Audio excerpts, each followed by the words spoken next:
Mais um capítulo sendo escrito na longa jornada rumo à reforma tributária.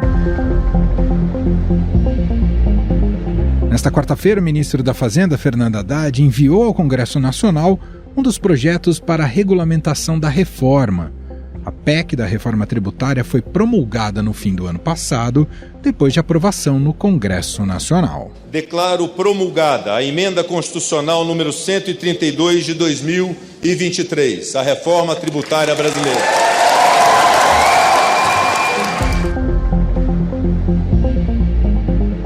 O texto aprovado no ano passado é resultado de décadas de discussão para mexer no sistema tributário brasileiro, considerado um dos mais complexos do mundo, e traz mudanças como a simplificação de impostos, a cobrança no destino final do bem ou serviço e o fim da cumulatividade de tributos.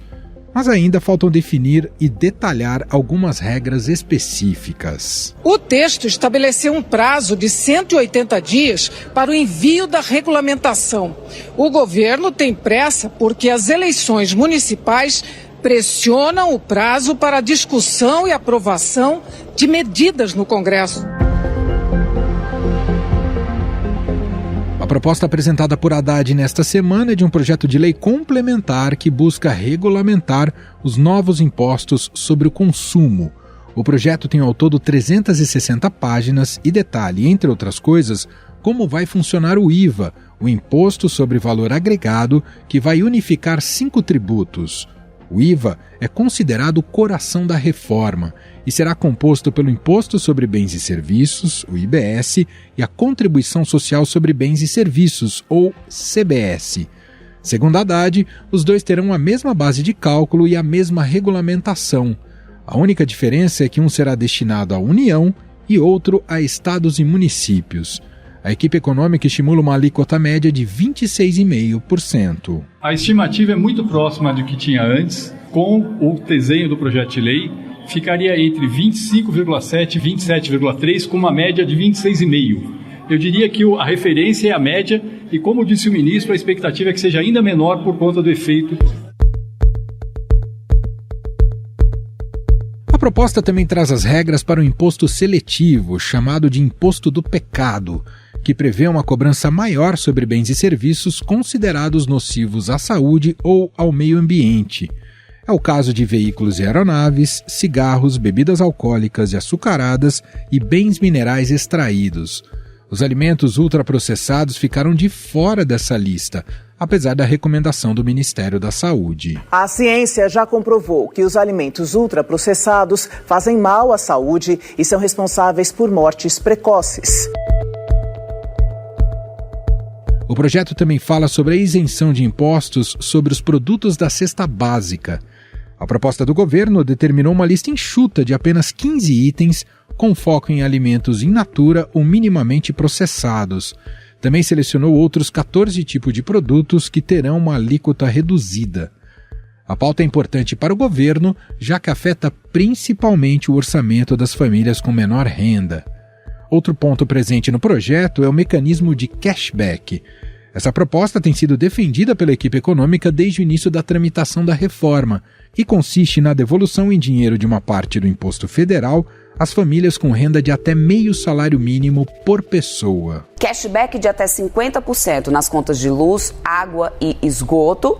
Claro que para as famílias, de baixa renda. E o cashback de 100% no botijão de gás. Que isso é importante porque isso envolve também a questão da alimentação, ou seja, esses são 2 pontos que ficam definidos então nesse primeiro projeto que foi entregue.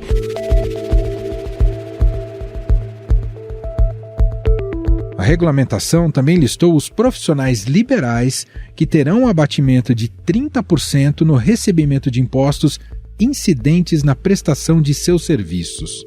Entre eles estão personal trainers, advogados, veterinários e arquitetos. E prevê também novas regras para tributação em viagens interestaduais e pedágios.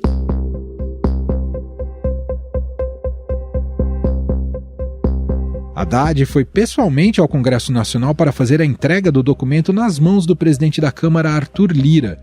disse que a proposta pretende tornar o sistema tributário brasileiro um dos mais modernos do mundo.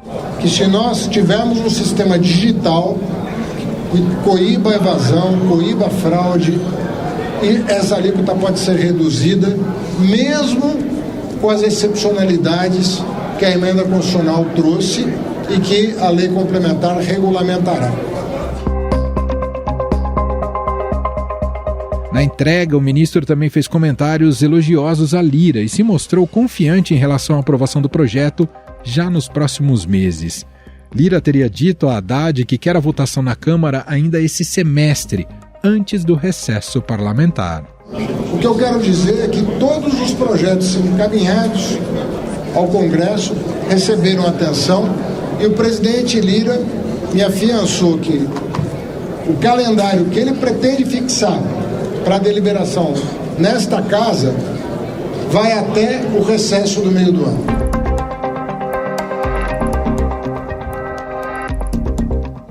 Se aprovada pela Câmara, a regulamentação segue para votação no Senado. E sobre a proposta de regulamentação apresentada pelo governo e os desafios da reforma tributária, eu converso agora com Melina Rocha, consultora internacional do BID e especialista em IVA.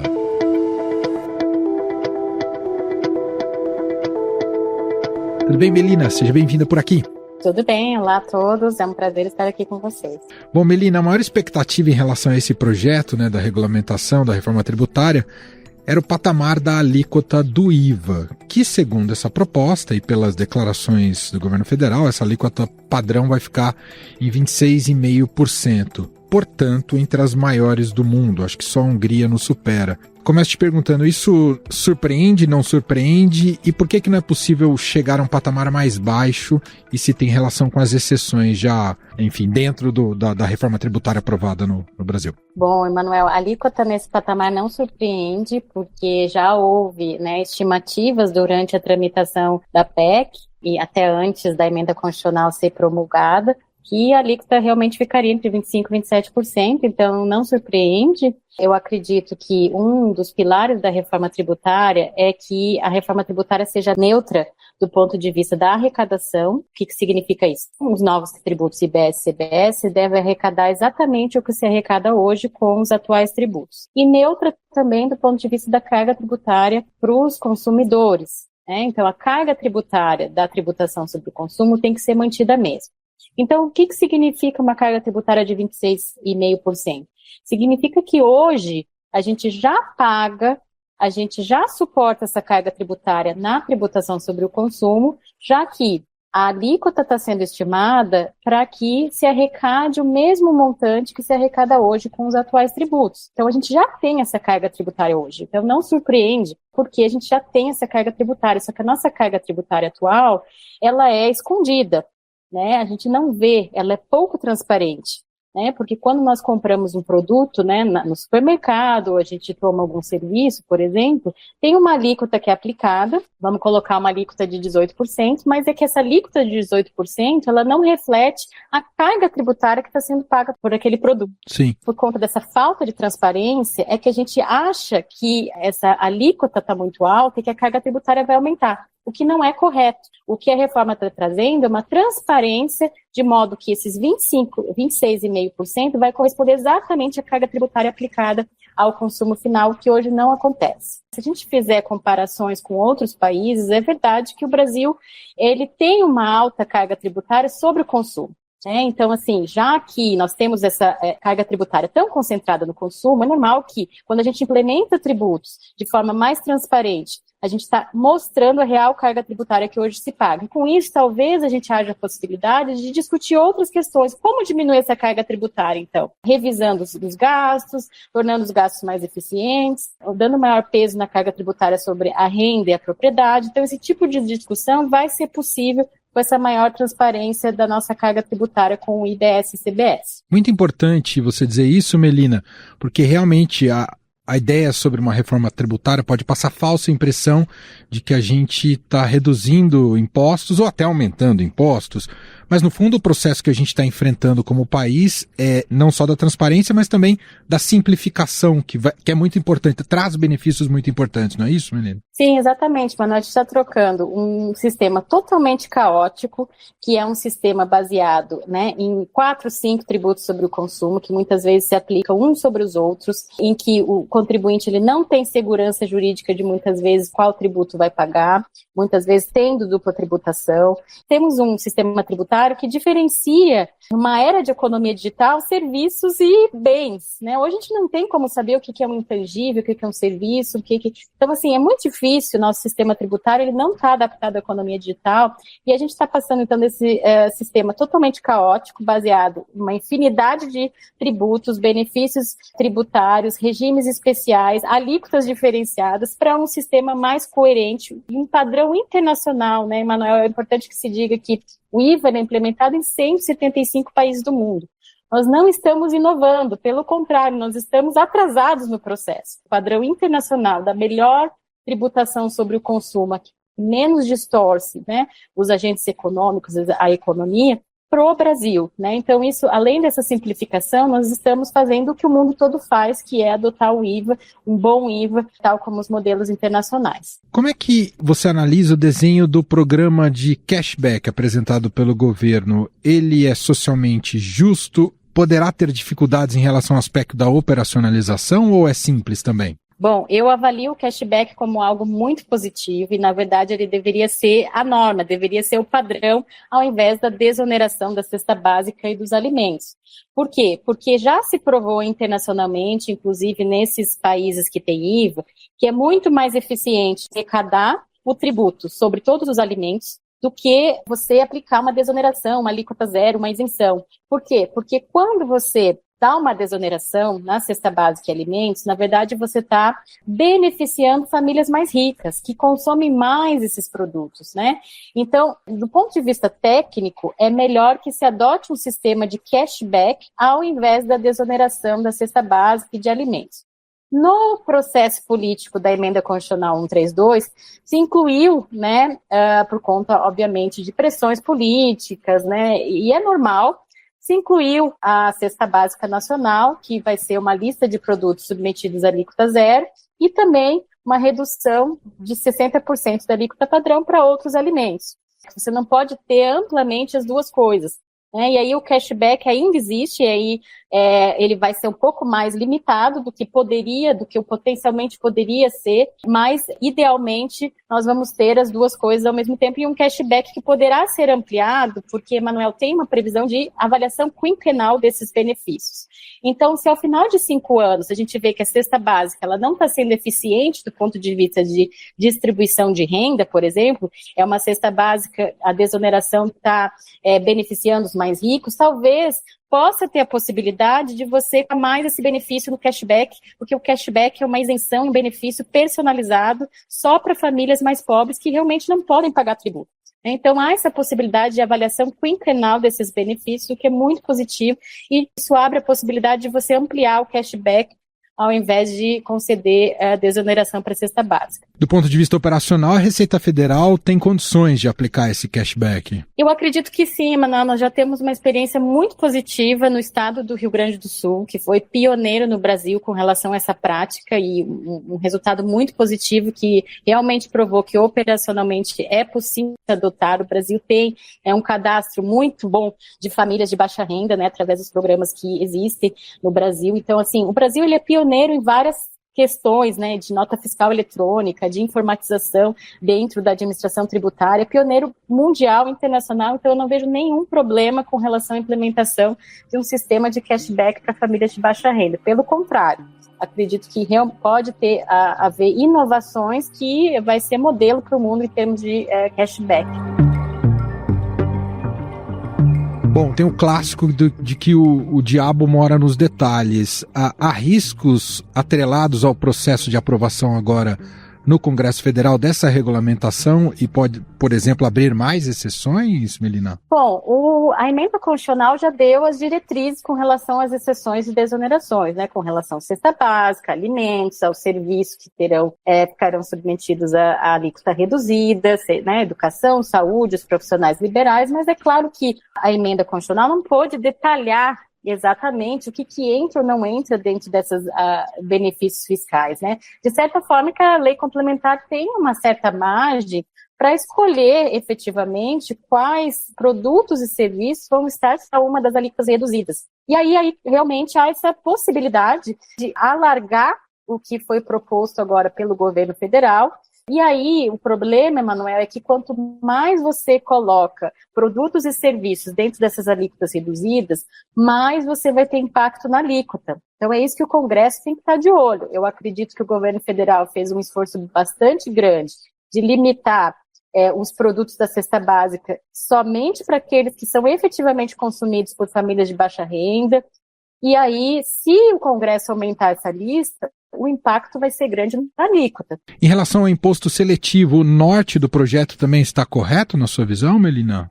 Bom, eu acredito que o imposto seletivo ele é sempre utilizado junto com o IVA em modelos internacionais para tributar certos produtos que causam externalidades negativas, algum impacto no meio ambiente, na saúde. Então, do ponto de vista de política tributária, eu acredito efetivamente que foi um bom modelo você adotar junto com o IVA o imposto seletivo, que é uma prática realmente internacional. Se teve muita discussão antes da apresentação da lei complementar, quais produtos que ficariam ou não submetidos, né? Porque, de certa forma, de novo, a emenda constitucional, ela deu uma diretriz bem ampla, né? Mas eu acredito que os produtos que foram incluídos, que são bebidas alcoólicas, que mundialmente realmente têm uma tributação sobre o imposto seletivo, o fumo e também veículos, bebidas açucaradas. E a grande questão é dos bens minerais, né, que também entrou aí dentro do imposto seletivo, numa discussão política, né, mas assim, em geral, bebida, fumo, veículos são produtos realmente são submetidos ao imposto seletivo. Eu acho que está conveniente.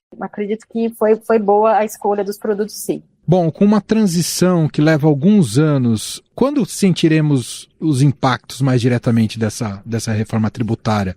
Na cabeça do cidadão, ele fala, amanhã, quando eu for no mercado, eu já vou sentir uma diferença. Só em 2033 que a gente vai ter a adoção total do modelo.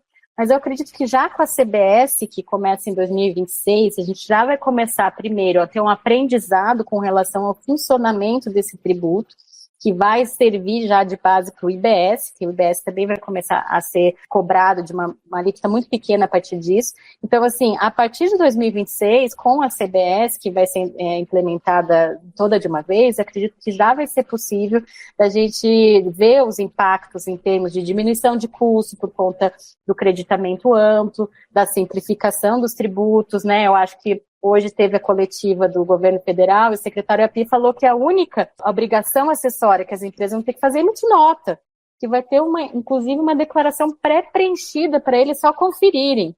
Então você imagina, né, o caos que a gente passa hoje das empresas tendo que colher para 27 estados, alguns municípios, né, para ter só ou duas declarações no máximo já pré-preenchidas, só vão ter que emitir nota fiscal. Então, toda essa simplificação, diminuição de custo, e isso já vai começar a ser sentido em 2026 com a CBS, e aí vai ter uma questão de aprendizagem com relação a esse novo tributo, que é diferente dos atuais tributos. Já foi experimentado em 175 países, e já se comprovou que é o melhor modelo para se tributar o consumo. Então, eu não tenho medo nenhum com relação a essa transição, acho que vai ser muito positivo. As pessoas, inclusive, vão querer já passar logo para o atual modelo para adiantar a reforma. Bem interessante você dizer isso, porque hoje existe praticamente um mercado, né, de advogados da área tributária que tentam ajudar as empresas a sanar os diversos problemas desse verdadeiro manicômio que é a nossa legislação tributária, não é isso, Melina? Então, assim, realmente a gente tem uma litigância, um contencioso enorme com relação aos atuais tributos, em parte por conta da gente ter muitas legislações, muitos tributos, a gente tem insegurança jurídica, o que aplica, não aplica. Então, por exemplo, o software. A gente levou 10 anos para a STF definir se software é serviço ou bem. Enquanto isso, muitas empresas recolhendo ICMS e ISS ao mesmo tempo. toda e qualquer operação, não tem nessas discussões se é produto, se é submetido a SMS, se é serviço submetido a ISS, tudo isso já vai se acabar, esse tipo de discussão vai acabar. Outra questão que hoje tem muito contencioso é a questão dos créditos, porque os tributos, mesmo aqueles que se dizem não cumulativo, como ICMS, PIS/COFINS, tem muita restrição de creditamento. Então, há discussão no PIS/COFINS, integra o produto final ou não? A lixa que lixou no processo produtivo gera crédito ou não? O IVA e o projeto apresentado pelo governo federal permite o creditamento amplo. Essas discussões do que gera crédito vão desaparecer. Então, eu acredito que, sim, claro que a gente, como você falou, né, a gente tem uma propensão dos nossos advogados serem propensos ao contencioso, mas eu acredito que com o IVA vai diminuir muito essas discussões judiciais que a gente tem hoje. Perfeito. Só para a gente fechar, Melina, o quanto é importante, claro que agora tem essa etapa a ser percorrida, né, desse projeto analisado ali no Congresso Nacional, mas o quanto é importante que o governo também persiga a reforma tributária sobre renda e patrimônio. Essa etapa também é importante? Eu acredito que Emanuel, porque justamente, né, eu acho que a gente tem que passar de um patamar que a gente tem uma carga tributária muito concentrada na tributação sobre o consumo, e talvez rever certas regras do imposto de renda. Não é minha área, eu realmente não, eu não pesquiso tanto sobre imposto de renda, apesar de ter dado aula já sobre imposto de renda, mas assim, eu acredito que a gente tem que rever certas regras do nosso imposto de renda para trazer uma maior progressividade, para poder colocar um pouco da carga tributária não só concentrada no consumo, mais para o imposto de renda, que é um tributo mais progressivo. Mas eu acredito que é bom, eu acho que foi bom o timing de primeiro tentar regulamentar a reforma sobre o consumo, que exige a composição de interesses federativos, né, Manuel? Só para a preparação dessa lei complementar, por exemplo, foi um trabalho, uma força-tarefa com estados, municípios, governo federal, que sentaram todos juntos para chegar em regras comuns. Então, isso é um esforço político e federativo monumental. Então, eu acredito que realmente é uma boa escolha você deixar para depois esse imposto de renda, mas eu acho que é necessário sim que o governo reveja essa política tributária com relação à renda. Muito bem, nós ouvimos aqui Melina Rocha, consultora internacional para o BID, especialista em IVA, gentilmente aqui fazendo uma análise desse processo, dessa etapa tão importante, né, da regulamentação da reforma tributária. Vamos acompanhar agora como é que vai ser a discussão no Congresso Nacional e torcendo para que seja muito positiva para o país. Obrigado, Melina, pela entrevista. Eu que agradeço, muito obrigada pela oportunidade.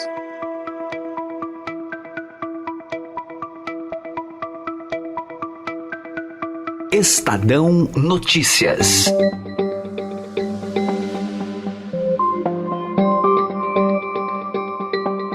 Este foi o Estadão Notícias de hoje, sexta-feira, 26 de abril de 2024.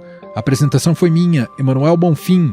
Na produção, edição e roteiro, Jefferson Perleberg, Gabriela Forte e Bárbara Rubira. A montagem é de Moacir Biasi. E o nosso e-mail, podcast@estadão.com. Um abraço para você e até mais.